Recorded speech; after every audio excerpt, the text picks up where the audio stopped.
நாளைக்கு ஜேக்கப் ஹார்ட்டுக்கும் ரோமன் ரெயின்ஸுக்கும் ஹெவி வெயிட் சாம்பியன்ஷிப் நடக்கும் பட்சத்தில் இன்னைக்கு ரோமன் ரெயின்ஸை பற்றி ஜேக்கப் ஹார்ட்டு ஊசோஸ் பிரதர்ஸ் முன்னாடி ஒரு மிகப்பெரிய ஸ்பீச்சை கொடுத்துருக்காரு. அவர் என்ன பேசினார் அப்படிங்கிறத தமிழில் பார்க்கலாம். ஃபஸ்ட் டைம் சேனலுக்கு வந்துருக்கோங்க, சப்ஸ்கிரைப் பண்ணிக்கோங்க, பெல் ஐக்கான கிளிக் பண்ண முடியுமா தினமும் ரெஸ்லிங் செய்யல தமிழ் மொழியில் தெரிஞ்சுக்கோங்க. ஜேக்கப் ஹார்ட்டு அரங்கத்துக்குள்ளே வந்துட்டார். மக்களே கமெண்ட் பாக்ஸில் த ஹைப் அப்படிங்கிற ஆப்ஷன் இருக்குது, அதை கொஞ்சம் கிளிக் பண்ணி வச்சிங்கன்னா கொஞ்சம் ஹெல்ப்ஃபுல்லாக இருக்கும். ஜேக்கப் ஹார்ட்டு அரங்கத்துக்குள்ளே வந்த உடனே டுமாரோ நைட் ரோமன் ரெயின்ஸை எதிர்த்து உலக ஹெவி வெயிட் சாம்பியன்ஷிப்புக்காக நான் மோதுறேன். நிறைய பேருக்கு என்ன இருக்கலாம், ஜேக்கப் ஹார்ட்டு என்ன பண்ண போகிறான்னு. சில பேர் எனக்கு ஆதரவாக இருக்கலாம், Jacob heart will take the title, அதாவது என்னால் டைட்டில் தூக்க முடியும் அப்படின்னு சில பேர் நம்பிக்கிட்டு இருப்பீங்க. அப்படி நம்பிக்கிட்டு இருக்கவங்களுக்கு நான் ஒரு வாக்குறுதியை நிறைவேற்றுவேன். அதுதான் ரோமன் ரெயின்ஸை பீட் பண்ணுறது. எனக்கும் ரோமன் ரெயின்ஸுக்குமான இந்த பகை அப்படிங்கிறது இப்போ ஆரம்பித்த மாதிரி எனக்கு தெரில. மேபி இது சிறு வயதுலேயே ஆரம்பிச்சிருக்கலாம். ஆக்சுவலி அவர் பேசுனதை நான் மேலே ஆங்கிலத்தில் காட்டுறேன், அதுக்கு தமிழ் அர்த்தம் இதுதான். அதாவது ஜேக்கப் ஹார்ட்டு சிறு வயதிலேயே பார்த்தீங்கன்னா இருக்கும்போது அவர் கூட சேரணும் அப்படிங்கிற எண்ணம் ரோமனுக்கோ அவங்க சகோதரர்களுக்கும் கிடையாது. ஜேக்கப்பா அவன் கூட சேர வேண்டாம், அவனை ஒதுக்குவோம் அப்படிங்கிற எண்ணம் ரோமனுக்கும் அவருடைய குடும்பத்துக்கும் இருந்தது. என்ன தனிமைப்படுத்தினாங்க, அந்த தனிமை கடைசியில் வெறுத்தியாக மாறிடுச்சு. அந்த வெறுத்தி இப்போது மிகப்பெரிய வெறுப்பாக மாறிடுச்சு. அந்த வெறுப்பு இப்போது ரோமன் ரெயின்ஸை வீழ்த்தணும் அப்படிங்கிற அளவுக்கு வந்திருக்குது. ரோமன் சொன்னால் என் குடும்பத்தில் இருக்கிற எல்லாருமே ஜேக்கப் பொண்ணை ஏற்றுக்குவாங்க, நீ என் கூட சேர்ந்துருன்னு. ஆனால் எனக்கு அது தேவையில்லை. எனக்கு தேவை நான் ரோமனை வீழ்த்துறதுக்கப்புறமா அந்த டைட்டில் என் பக்கம் வந்ததுக்கப்புறமா ஆட்டோமேட்டிக்காக எல்லாருமே என்னை எக்னாலஜ் பண்ணுவாங்கல்ல, ஆட்டோமேட்டிக்காக எல்லாருமே என் பக்கம் வருவாங்கல்ல. எஸ், நானும் அதை தான் எதிர்பார்க்குறேன். ரோமனை நான் வீழ்த்தி ஹெவி வெயிட் சாம்பியன்ஷிப் என் பக்கம் வரும்போது நான் சிறு வயதில் இதெல்லாம் இழந்தேனோ என் குடும்பத்தை மரியாதையை எல்லாம் மீண்டும் என்ன நோக்கியே வந்துடும். நான் ரோமன் ரெயின்ஸை வீழ்த்தினதுக்கப்புறமா நான் ஒரு ட்ரைபல் சீஃபாக மாறிடுவேன், நான் ஒரு ஓடிசியாக மாறிடுவேன். அப்படி மாறும் பட்சத்தில் குடும்பம் என்ன மதிக்கும்ல. என் குழந்தைகளை நல்ல ஒரு கான்வென்ட்டில் படிக்க வைப்பேன். ரோமன் ரெயின்ஸ் வாங்குகிற சம்பளத்தை நானும் வாங்குவேன். ரோமன் ரெயின்ஸ் மாதிரியே சில வருடங்களில் நானும் ஒரு மில்லியனர் ஆகிடுவேன், பணக்காரனாக மாறிடுவேன். இது எல்லாமே ரோமன் ரெயின்ஸை நான் வீழ்த்தினதுக்கப்புறமா நடக்க போகிற விஷயங்கள் அப்படின்னு ஜேக்கப் ஹார்ட்டு அவர் பக்கம் இருக்கிற நியாயத்தை பற்றி பேசிக்கிட்டு இருக்காரு. அப்படி பேசிக்கிட்டு இருக்கும் போதே அந்த இடத்துக்கு த ஊசோஸ் பிரதர்ஸ் வராங்க. ஜிம்மி அண்ட் ஜே ஊசோஸ் ரெண்டு பேருமே ஜேக்கப் ஹார்ட்டு பக்கம் வந்ததுக்கப்புறமா, ஐயோ பிரதர், நீ சொன்னது எல்லாத்தையும் நாங்கள் கேட்டுட்டு இருந்தோம். நீ நாளைக்கு ரோமனை வீழ்த்த போகிற. வாவ், இந்த கான்ஃபரன்ஸ் கண்டிப்பாக வரவேற்க தகுந்த விஷயந்தான். பட் உனக்கு தெரியாது ரோமன் இந்த லெவலுக்கு எவ்வளோ பெரிய ஆளாக வந்திருக்கிறான்னு. உனக்கு இன்னொரு விஷயமும் தெரியாது. ரோமன் கிட்ட ஒரு வேளை டைட்டில் இருந்ததுன்னா அவன் எந்த எல்லைக்கு போனாலும் கடைசியில் அந்த டைட்டில் அவனை விட்டு போகாது. உனக்கு நல்லாவே தெரியும், 1300 நாட்களுக்கு மேலே அவன் சாம்பியன்ஷிப்பை வச்சுருந்தான். பல பேர் மோதினாங்க, ஏன் நான் கூட மோதினேன். ஆனால் ரோமன் கிட்ட இருந்து அந்த டைட்டிலை பிடுங்க முடியாது. ரோமன் இப்போ தான் சாம்பியனாக இருக்கிறான், அவங்ககிட்ட இருந்து டைட்டில் பிடுங்கிறது அப்படிங்கிறது சாத்தியமான விஷயமே இல்லை. அதனால் நீ ஆபத்தான சூழ்நிலை இருக்கிற. ஜேக்கப், ரோமனை பற்றி எனக்கு நல்லாவே தெரியும். நீ பேக்லாஷில் ரோமன் ரெயின்ஸை எதிர்த்து மோதும் போது நீ மட்டும்தான் அந்த இடத்துல இருப்பியா? உன் குடும்பமே இருக்கும்.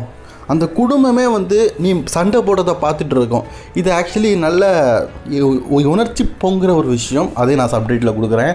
அதாவது ஜே ஊசோ என்ன சொல்கிறாருன்னா, நீ ரோமன் ரெயின்ஸ் கூட மோதும் போது பழங்குடி தலைவனாகிய ரோமன் உன்னை வீழ்த்துவான். வீழ்த்தும் போது உன்னுடைய தலைகள் கீழே கிடக்கும், ரோமனுடைய தலைகள் மேலே இருக்கும், அவன் கிட்ட டைட்டில் இருக்கும். அப்போது உன்னுடைய குடும்பங்கள் உன்னை பார்த்து அசிங்கப்பட மாட்டாங்களா? ஜேக்கப் தோத்துட்டான்னு உன்னுடைய குழந்தைகள் யோசிக்காதா, அப்பா தோத்துட்டாரே அப்படின்னு? பட் ஆனால் அது நடக்க போகுது. ரோமன் ரெயின்ஸ் உன்னை இந்த இடத்துல தலை குனிய வைப்பான், உன்னை தோக்கடிப்பான். தோக்கடிச்சதுக்கு அப்புறமா உன்னுடைய தலைகள் இதே ரிங்கில் படுத்து கிடக்கும், உன்னால் எலும்ப கூட முடியாது ஜேக்கப். அப்போ ரோமன் ரெயின்ஸ் உன் மார்பு மேலே காலை வைத்து டைட்டில் தூக்கி காட்டுவான். ஸ்டில் இந்த இடத்துல நான் தான் ட்ரைபல் சீஃப் அப்படிங்கிறத நிரூபிப்பான். ஆனால் அப்படிப்பட்ட நிகழ்வு நடக்கக்கூடாதுன்னு சொல்லிட்டு ஓ மை காட், கடவுள்கிட்ட நான் பிரார்த்தனை செய்கிறேன். அந்த பிரார்த்தனை கண்டிப்பாக நிறைவேறாது தெரிஞ்சும் நான் பிரார்த்தனை செய்கிறேன். பட் ஆனால் கண்டிப்பாக ஜேக்கப் உனக்கு அப்படிப்பட்ட அவமானம் நடக்கக்கூடாது, அதை நான் கண்டிப்பாக நினைக்கிறேன் அப்படின்னு பேசிக்கிட்டு இருக்காரு. இது எல்லாத்தையுமே பார்த்தீங்கன்னா கொஞ்சம் ஜேக்கப் ஃபாட்டு கேட்டுட்டு பொறுத்தார் இதுக்கப்புறம் பொறுக்க முடியாதுன்னு சொல்லிட்டு ஜேக்கப் ஃபாட்டு அவருடைய நியாயத்தை பேச ஆரம்பிக்கிறாரு. Actually Jimmy and Jey Usos மிரட்டினதை விட ஜேக்கப் ஃபாட்டு மிரட்டினது அங்கே பயங்கரமாக இருந்தது. பேசி முடிச்சிட்டிங்களா? நீங்கள் 2 பேரும் ரோமனுக்கு எப்போ பார்த்தாலும் சப்போர்ட் பண்ணிக்கிட்டே இருக்கிறீங்கல்ல. சரி, நான் உங்கள்கிட்ட ஒரு கேள்வி கேட்குறேன். அந்த கேள்விக்கு நீ உங்களால் ஆன்சர் பண்ண முடியுமா? ரோமன் ரெயின்ஸை இங்கே யாருமே வீழ்த்தினது கிடையாதா? ரோமன் பின்னாடி எப்போவுமே நீங்கள் ஜால்ட் அடிச்சிட்டு இருக்க காரணம் என்ன? ரோமன் ரெயின்ஸை மேபி நீங்கள் வீழ்த்தினதில்லை அப்படிங்கிறதுனால தானே? ஜே, நீ ரோமன் கிட்ட எத்தனை தடவை மோதிருக்கிற, எத்தனை தடவை அந்த டைட்டில் புழுங்கனோட முயற்சி பண்ணியிருக்கிற? ஒன்னால் வெற்றி பெற முடிஞ்சுதா? ஜேனால் ரோமனை வீழ்த்த முடிஞ்சுதா ஒரு சிங்கிள்ஸ் மேட்ச்சில்? கண்டிப்பாக கிடையாது. அண்ட் ஜிம்மி, நான் உன்னை ரோமன் ரெயின்ஸ் கிட்ட கம்பேர் பண்ணலை, நான் உன் பிரதர்கிட்டயே கம்பேர் பண்ணுறேன். உன்னால் உன் பிரதர் ஜேவை பீட் பண்ண முடிஞ்சுதா? நீங்கள் 2 பேரும் ஒவ்வொருத்தருக்கு மத்தியில் தாழ்ந்தவர் கீழே போயிட்டே இருக்கிறீங்க. பட் ஆனால் இந்த ஜேக்கப், ஜிம்மி, ஜே உங்கள் 2 பேரையுமே நான் தனித்தனியாக எழுதியிருக்கிறேன். அதுவும் உங்கள் அண்ணன் ரோமன் ரெயின்ஸ் மாதிரி உதவியை கேட்டு இல்லை, தனித்தனியாக யாருடைய உதவியும் இல்லாமல் உங்கள் 2 பேரையுமே நான் பீட் பண்ணியிருக்கிறேன். ஜேக்கப் ஃபாட்டு கடைசியில் ஒரு விஷயம் சொன்னார். அதை கேட்ட உடனே அரங்கமே அதிர்ந்துருச்சு. அதை நான் சொல்கிறேன். அதுக்கு முன்னாடி ஜேக்கப் ஃபாட்டு ஒரு முக்கியமான விஷயம் சொல்கிறாரு. நான் இந்த இடத்துல என்னை ப்ரூஃப் பண்ணதுக்காக வரல, என் குடும்பத்தை ப்ரூஃப் பண்ணதுக்காக. நான் பேக்லாஷில் ரோமன் ரெயின்ஸ் கூடும்போது என் குடும்பம் இதை பார்த்துக்கிட்டு இருக்கோம். அவங்க மத்தியில் நல்லாவே தெரியும் ஜேக்கப் இன்னைக்கு ட்ரைபல் சீஃபாக மாற போகிறான்னு.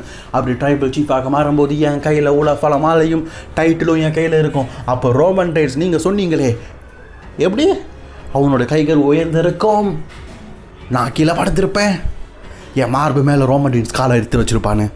இல்லை, அது நடக்காது. அதுக்கு பதிலாக ஆப்போசிட்டாக ரோமன் படுத்து கிடப்பான்.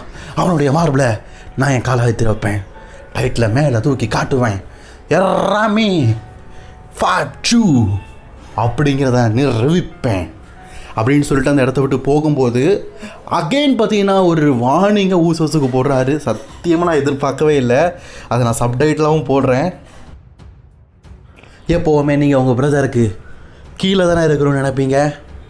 உங்கள் ரோமன் ரெயின்ஸ் துவக்கக்கூடாது அப்படிங்கிறதுக்காக எந்த லெவலுக்கு போயும் அவனை வெற்றி பெற வைக்கிறதுக்கு ஏதாவது ஒரு முயற்சி பண்ணுவீங்கள்ல. எனக்கு நல்லாவே தெரியும். ஒருவேளை இந்த ஜேக்கப் ஃபாட்டு தோக்கணும் அப்படிங்கிறதுக்காக, அதாவது ஜேக்கப் ஃபாட்டு ஒருவேளை தோத்தாரு அப்படின்னா அதுக்கு காரணம் ஜிம்மி அண்ட் ஜே ஊசோஸ். நீங்கள் எல்லா மேட்ச்லையும் இன்டர்ஃபியர் ஆகிற மாதிரி ரோமன் ரெயின்ஸை ஜெயிக்க வைக்கணும் அப்படிங்கிறதுக்காக இந்த மேட்ச்சில் வந்தீங்கன்னா நான் அதில் ஒரு வேளை தோத்துட்டேன். அதாவது நீங்கள் உங்களால் தான் நான் தோற்று போனேன். ஒரு நேர்மையான வெற்றியை நீங்கள் ரோமனுக்கு கொடுக்காம ஒரு சீட் பண்ணி அதில் வின் பண்ண வச்சிங்கன்னா அடுத்த நாள் ஒரு மரம் எரியும். அந்த மரம் எந்த மரம்னா த பிளட் லைன் ட்ரீ. நீங்கள் என்னை சீட் பண்ணி தோக்கடிக்கும் பட்சத்தில் உங்கள் பிளட் லைன் குடும்பத்தில் இருக்கிற மரத்தோடைய ஆணி வெறியை நான் நெருப்பை போட்டு எரிச்சிருவேன்.